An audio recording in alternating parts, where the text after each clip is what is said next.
no Conexão Caixa de hoje, especial com a Comissão de Inteligência Artificial da OAB-MG.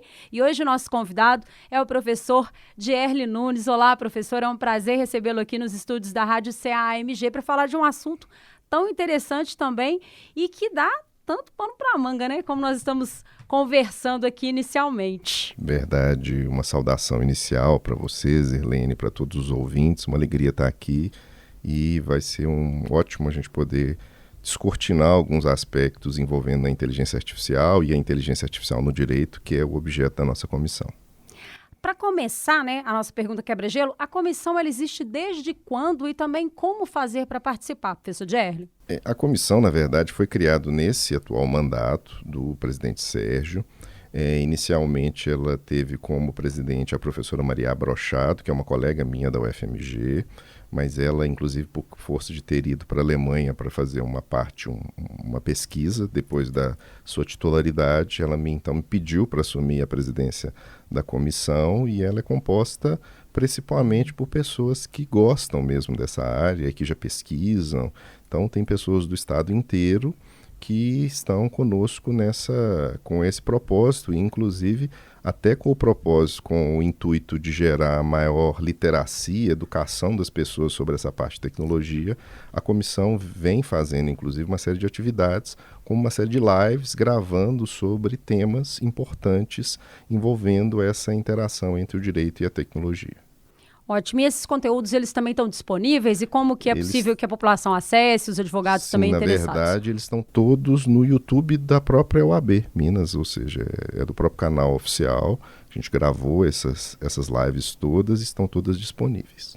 Ótimo. Então, no site da OAB, né, para quem está acompanhando aqui o nosso programa Conexão Caixa Especial com a Comissão de Inteligência Artificial da OAB, esses conteúdos podem ser acessados lá, né, para poder ter mais informações de como que a comissão funciona e como você, que é advogado do interior, você que é estudante de direito também, pode participar. E uma coisa também que queria deixar, Zirlene, que todos também podem acessar o nosso perfil no Instagram, que é o Inteligência Artificial OAB-MG, e lá vocês vão ter condições de ter, inclusive na bio, no link, todas essas lives já disponíveis, inclusive com acesso mais tranquilo para todas e todos. Ótimo, então repetindo aqui o perfil Inteligência Artificial OAB-MG, também tem acesso a todos esses conteúdos. E outra pergunta que eu gostaria de fazer é a respeito do papel da inteligência artificial no direito. Zirlene, essa é uma questão muito relevante e já é uma questão muito relevante para nós no Brasil, em especial depois da pandemia da Covid-19.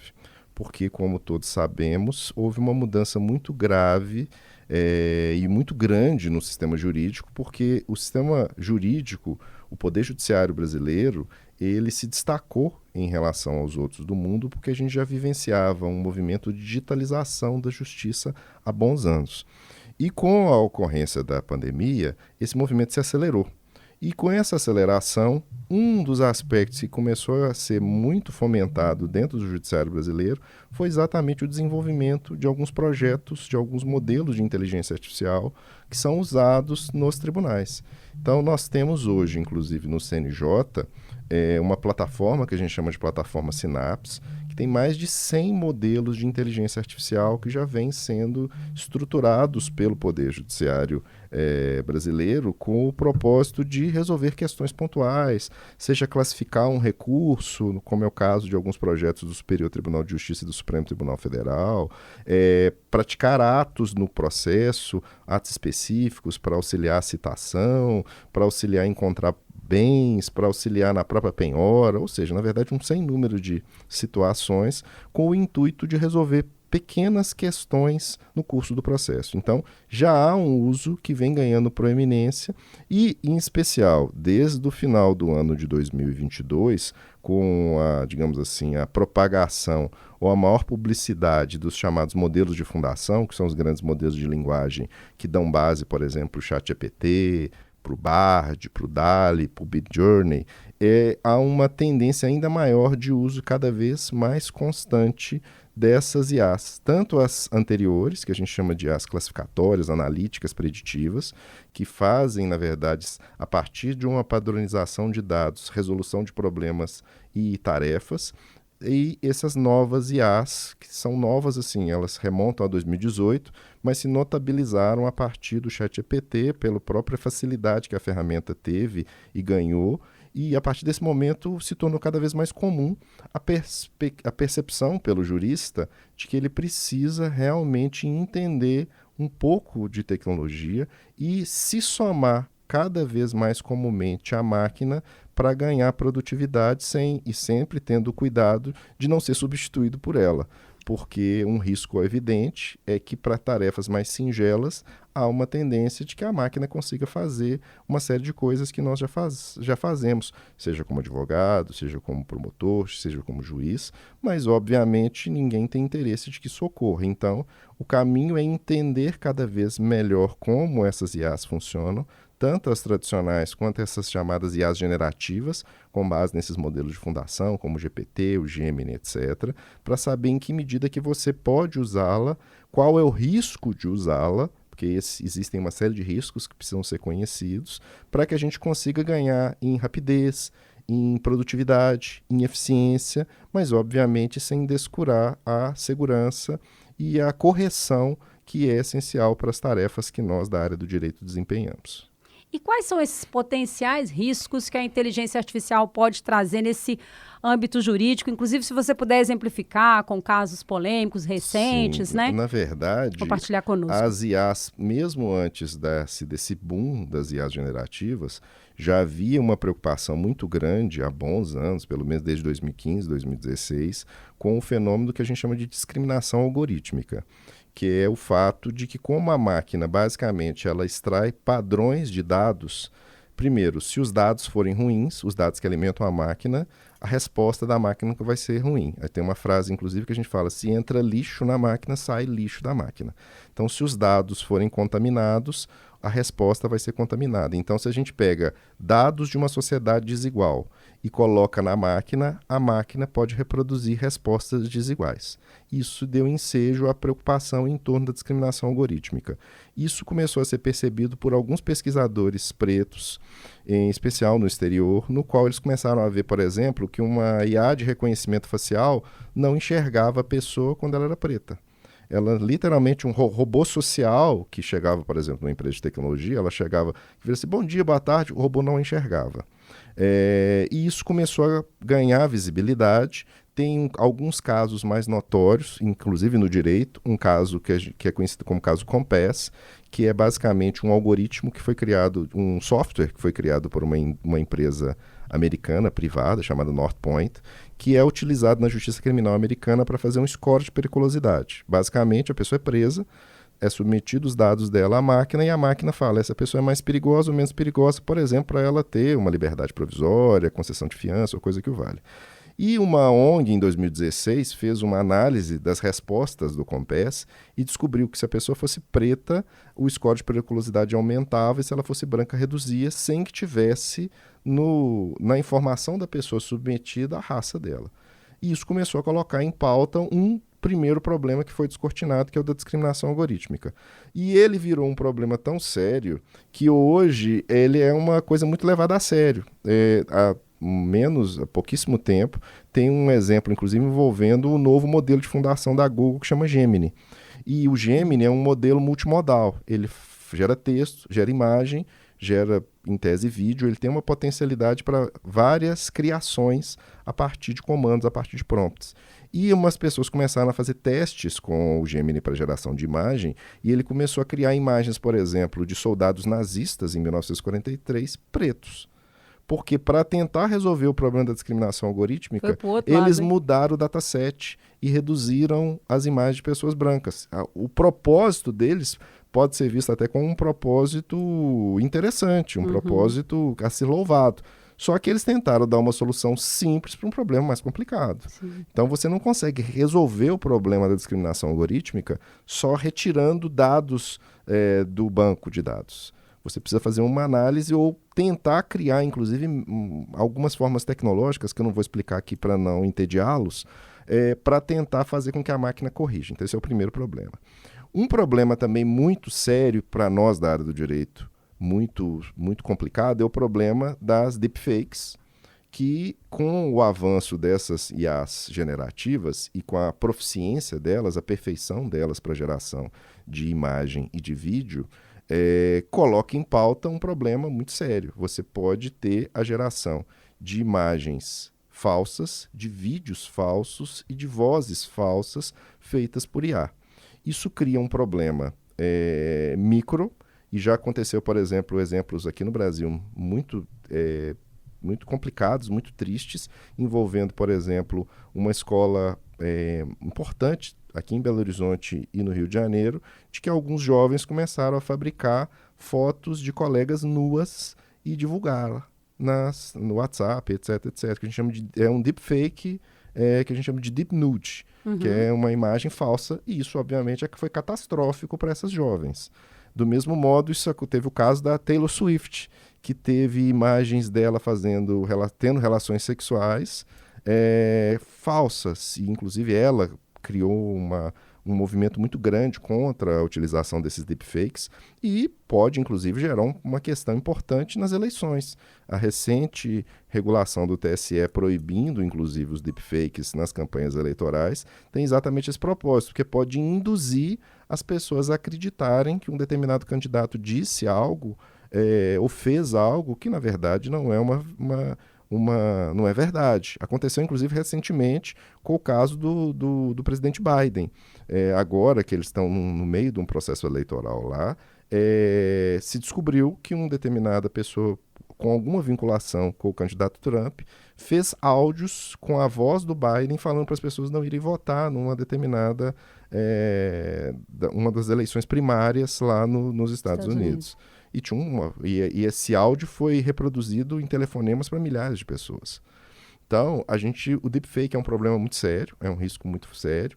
O uso dessas IAs, pelo grau de proficiência que elas têm para a geração de desinformação, que foi inclusive um outro capítulo nessa regulamentação do TSE, porque é proibido o uso da inteligência artificial com o propósito de gerar fake news, desinformação, coisa que o valha, inclusive com possíveis punições para as campanhas que assim o fizerem, mas você não tem muito controle disso, porque perceba, como são tecnologias que são acessíveis a qualquer um, nada obsta que mesmo com a regulação a pessoa continue ainda praticando e até chegar a quem fez aquilo, especialmente hoje no ambiente web, que se você joga uma coisa, a coisa pode ganhar uma repercussão, ela pode vem, ser viral, né? Aquilo, e até você descobrir que aquilo não é bem daquele jeito. Então esse é um problema muito sério. E eu volto a dizer, o capítulo do letramento das pessoas no ambiente digital é muito importante. As pessoas precisam entender como as tecnologias funcionam, como funciona a rede social, que a rede social não retrata a realidade, retrata as suas preferências. Ele é filtrado, tem um algoritmo para mostrar predominantemente o que você gosta e não o que está acontecendo realmente no mundo. Então, se você não tem... É como se você visse as coisas em fatias, né? Nas fatias que eles são entregues pelo algoritmo. Na verdade, tem uma fala que me parece bem didática, é como se a gente vivesse numa tribo digital. E aquela tribo tem as suas perspectivas. É quase como se nós vivêssemos na atualidade no multiverso. Ou seja, aquilo bem da Marvel mesmo. Ou seja, tem vários universos, cada um funciona de um jeito diferente. As pessoas vivem nesse plano como se elas enxergassem a realidade sob lentes muito distintas. E a pessoa realmente acredita naquilo.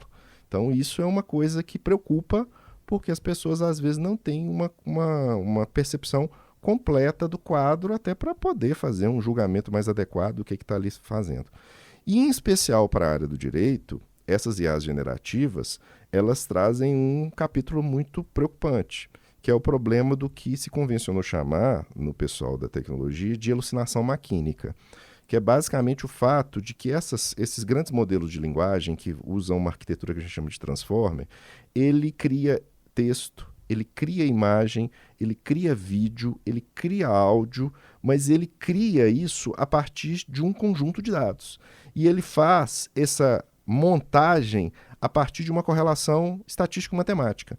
Então ele mostra, por exemplo, num texto, qual que é a melhor continuidade de um texto. Para ser didático, basta você pensar no seu e-mail, que quando você começa a escrever, o texto sugere uma continuidade de frase. Um grande modelo de linguagem faz aquilo numa escala brutal, porque ele tem um dataset muito maior, um conjunto de dados muito maior, então ele consegue fazer uma complementação estatística muito mais consistente. Do mesmo modo que quando você está escrevendo o e-mail, às vezes a complementação que o seu e-mail te dá de uma possível continuidade de frase não é correta, no caso da IA generativa pode acontecer o mesmo. E ele pode gerar um texto que pode aparentar dar uma resposta correta, mas essa resposta pode ser uma resposta inventada. Porque ela não é uma ferramenta informacional, ela é uma ferramenta criativa no sentido pobre. No sentido pobre porque o que ela usa para criar são dados humanos, de textos humanos que estão na internet, de imagens humanas criadas por humanos, de fotos criadas por seres humanos, que inclusive coloca para nós no direito uma grande discussão de em que medida deve-se pagar ou não direitos autorais pelo uso disso. Inclusive tem uma ação do New York Times contra a OpenAI, que é a dona do ChatGPT, exatamente porque ela acusa a OpenAI de ter usado no dataset informações do New York Times sem remunerá-lo pelo uso dessas fontes e das pessoas que escreveram os seus textos no New York Times, mas há esse mesmo debate envolvendo artistas, envolvendo fotógrafos, porque eles não estão inventando aquilo do nada. Então ela cria. Só que ela cria e às vezes inventa. E cria e às vezes inventa e apresenta a informação como se fosse verídica. Isso a gente chama de alucinação maquínica. Alucinação, porque não pode até não ser o termo mais técnico do ponto de vista da psicologia, da neurociência, mas se convencionou chamar nesses termos. Quando a máquina inventa, apresenta uma resposta como se fosse verídica, mas não é.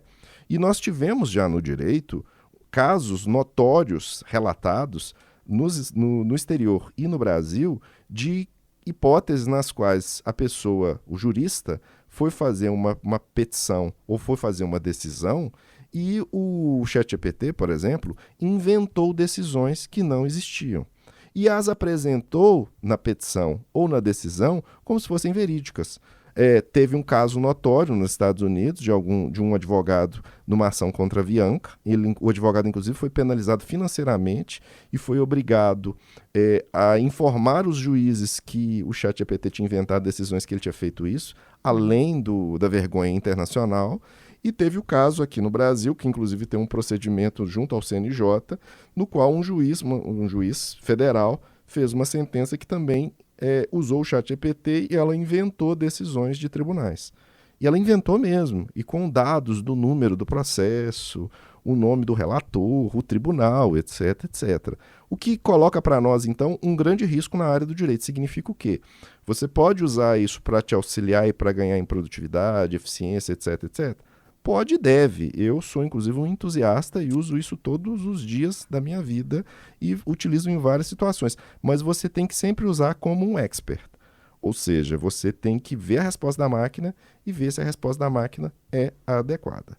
Se a resposta da máquina está boa, beleza. Se a resposta da máquina for absurda, você fala, não, isso aqui está absurdo, ele inventou isso aqui, não tem esse artigo do Código Civil, do Código de Processo Civil, assim sucessivamente, não tem essa decisão, ou confere a decisão no próprio banco de dados do tribunal, do jurisprudência do tribunal, para ver se aquilo realmente existe ou não, porque senão você pode cavar um buraco embaixo de si e, no meu caso, que sou advogado, e das pessoas que advogam, um risco efetivo para a própria imagem sua, quanto para o próprio efeito concreto para o seu cliente. Então, a alucinação maquínica é um problema muito sério e ainda não existem evidências que seja possível eliminá-las. O que vem se tentando fazer é algumas customizações, ou seja, você pega o próprio GPT e customiza com uma finalidade com um dataset seu. Então, por exemplo, eu criei com textos meus. Então, o meu ChatGPT vai responder como se fosse o Dierle, com base nos textos que o Dierle já escreveu. Então, ele aprende com os meus textos. Mas nada garante que ali, quando ele está escrevendo, ele esteja escrevendo tudo preciso. Ele sempre vai precisar de uma curadoria da minha parte para que eu possa realmente verificar se aquilo está correto ou não está correto. Então, na verdade, são vários cuidados aí que você alerta, né? A advocacia brasileira, nem só a mineira, né? Sim. De uso dessas ferramentas. Agora, eu gostaria muito de fazer uma pergunta também, diante desse contexto que você nos deu, até você deu exemplos dos Estados Unidos, né? Aqui no Brasil também, como isso tem acontecido, e como que o jurídico brasileiro, né? O sistema do judiciário brasileiro, ele tem se preparado, vocês também, do ponto de vista até dos códigos, né? Sim. Como que isso tá? Qual é o status disso, do uso da inteligência artificial e dessa regulação no Brasil? Assim, dentro do próprio judiciário tem uma resolução do CNJ, que é a resolução 332 de 2020 do CNJ, ou seja, foi dentro, inclusive, da época da pandemia, que é uma resolução que estabelece uma série de critérios éticos para o desenvolvimento de IA dentro do judiciário. Coisas básicas, que tem que ter transparência, algoritmo dentro do possível, que tem que se buscar que a resposta da IA seja explicável, coisas que do ponto de vista jurídico pode parecer até muito simples, mas que do ponto de vista tecnológico é super complicado. Que ele tenha equanimidade, que seja ética, algumas preocupações, inclusive, envolvendo a discriminação algorítmica. Então tem essa primeira resolução de 2020. Hoje há um grupo de trabalho do CNJ para tentar fazer uma atualização, em especial por força do advento dessas IAs generativas.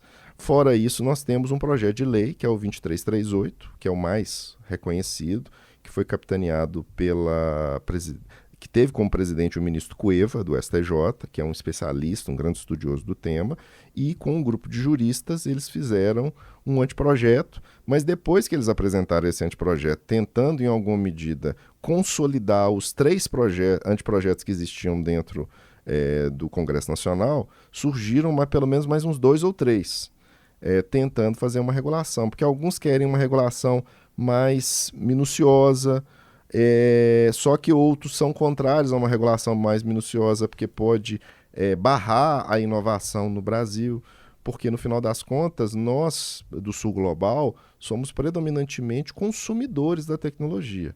Nós não somos produtores da tecnologia. E como consumidores da tecnologia, a gente tem que tomar algum cuidado, porque nós no Brasil nós temos uma série de questões que precisam ser dimensionadas. Falta a nós infraestrutura tecnológica, até de coisas muito prosaicas. As pessoas não têm internet como um direito fundamental no Brasil, por exemplo, que seria um pressuposto básico para você usar uma IA em nuvem, que essas IAs todas são em nuvem, você não tem elas no seu hardware, do seu celular, do seu computador, você baixa e usa ela diretamente da OpenAI. Então, há uma preocupação muito grande, mas já existe um esforço grande no Congresso Nacional para essa regulação. Também tem uma preocupação disso hoje na Comissão de Revisão, de Reforma do Código Civil de 2002 que eu participo. Tem uma possível criação de um novo livro, que é o livro de Direito Digital, que vai ter alguns aspectos envolvendo regulação de IA, de modo muito limitada, porque foi uma escolha, inclusive, da própria comissão, pelo fato que já existe uma discussão mais ampla, de uma regulação mais ampla, que é o projeto de lei 2338. Mas vai ser colocado alguns aspectos básicos envolvendo proteção da criança, que para mim talvez seja um dos capítulos mais sensíveis, porque hoje as crianças são submetidas a um ambiente digital muito jovens, o que é muito perigoso, cria um vício muito ruim. Todos os estudos falam que é muito prejudicial para a criança ela ter acesso a telas numa idade muito pequena. O tempo de tela é muito alto, né? Altíssimo, Durante 24 horas. E isso é desastroso para a vida das pessoas. Você falou sobre neurociência também, o impacto disso na formação. Na formação, né, neurológica dessas pessoas.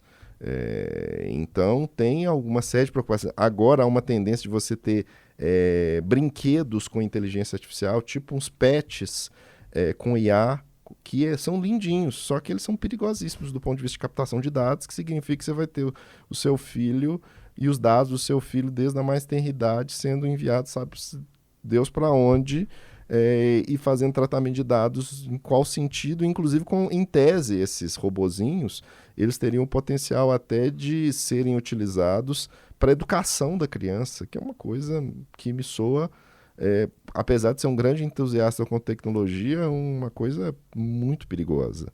porque a gente está alimentando uma indústria muito que a gente desconhece os impactos disso e me parece que isso vai escalar, porque são muito bonitinhos, são uns robozinhos muito simpáticos. A interface deles vai ser sempre fofinha para agradar, né? Sempre fofinha, então um design muito usável, muito fácil. Então tudo isso precisa nortear esse trabalho regulatório, mas eu digo que é muito difícil regular. Porque você está regulando uma tecnologia que você não consegue barrar, por exemplo. Eu me recordo que quando o ChatGPT saiu, no primeiro semestre posterior, os professores, e a fala dos professores, vamos proibir isso. Eu ficava olhando aqui, a gente está querendo proibir um negócio que está no celular do aluno, como?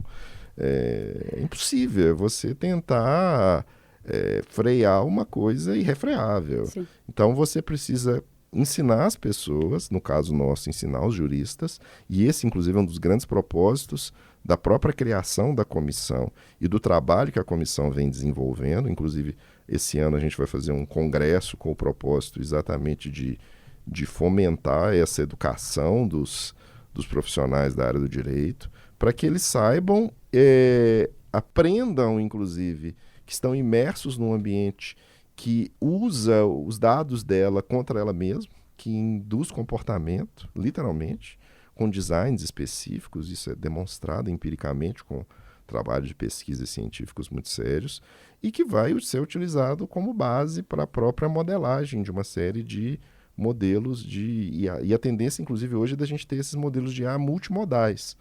E que, inclusive, eu falo, a gente está falando muito de IA hoje, daqui a pouco tempo, a IA vai ser algo como energia elétrica. Já são tecnologias de propósito geral, já estão em tudo, mas a gente vai parar de pensar nela e vai usar. O problema é como que a gente vai usar. E se a gente não fizer uma educação adequada hoje, pode ser um uso que nos torne dependente delas e dependente, às vezes, de grandes empresas de tecnologia que são quem hoje tem condições, inclusive, de criar uma IA com maior capacidade. E, inclusive, tem uma grande disputa hoje, que é a disputa pelos chips e pelas GPUs, que são as unidades de processamento gráfico, que são utilizados no hardware, na estrutura física, para treinar a máquina e para que a máquina funcione. Tem uma briga hoje enorme entre os Estados Unidos e a China pela fabricação de chips, e o maior fabricante de chips hoje é Taiwan. Então é uma briga, inclusive, porque eles estão querendo comprar os chips, não tem chips para ser vendidos, e aí eles estão tentando criar novos lugares para a fabricação desse tipo de... Que eu falo que a guerra mais importante do mundo hoje é a guerra de chips, e ninguém está nem aí para ela, não sabe nem que ela existe, e que é o que vai ser o fiel da balança do controle de poder nas próximas décadas nesse planeta. Professor Gerli, eu gostaria muito de agradecer a sua participação aqui. E eu tenho mais uma pergunta para fazer. Primeiro é a respeito, se já tem alguma data prevista, né, para o segundo semestre, o congresso, ao qual você se referiu agora, né, que a comissão vai fazer, inclusive, voltada para esse público do jurídico. Sim, o congresso não é um congresso só da Comissão de Direito de Inteligência Artificial no Direito. É de várias das comissões envolvendo processo eletrônico, LGPD, direito digital. Vai ser um congresso que provavelmente vai acontecer em julho. Uhum. Ele ainda está sendo modelado, mas a ideia é exatamente a gente conseguir trazer num congresso inúmeros enfoques envolvendo a questão das tecnologias de informação e comunicação e a sua interface no direito. Hoje, com grande destaque para a inteligência artificial, pelo momento que vivenciamos, pela hype que a gente vivencia em torno do tema, mas que o propósito, em grande medida, é esse, auxiliar nesse processo educacional, esse processo educativo, que me parece hoje essencial. Se a gente não entender isso, a gente não vai entender a sociedade, não vai entender o mundo que a gente está imerso nele e não vai ter capacidade, às vezes, de romper alguns ciclos muito problemáticos, como, por exemplo, esse da polarização, da política, que são, em grande medida, fruto desse ambiente tecnológico que a gente vivencia, dessas bolhas, dessas tribos algorítmicas que, no final das contas, a gente vive nelas e que a gente vive controlado por uma questão de métricas de visibilidade algorítmica, e talvez a gente precise entender um pouco melhor. Para entender melhor o mundo, a gente precisa entender um pouquinho da tecnologia. Não é para virar programador, nem analista de sistema, não tenham essa essa pretensão, nem eu tenho, apesar de eu ter uma formação técnica anterior à formação jurídica, mas eu acho que é algo que pode acrescer muito e auxiliar na própria compreensão. E para finalizar, tem algum recado, né? Eu vou deixar as considerações finais dos microfones da rádio abertos para você, mas assim, alguma consideração que você faria a respeito de cuidados que não só os advogados, né, os profissionais de advocacia, os estudantes também precisam ter, mas a sociedade como um todo, que ao longo do nosso bate-papo, você já deu várias dicas aí, né, de alertas.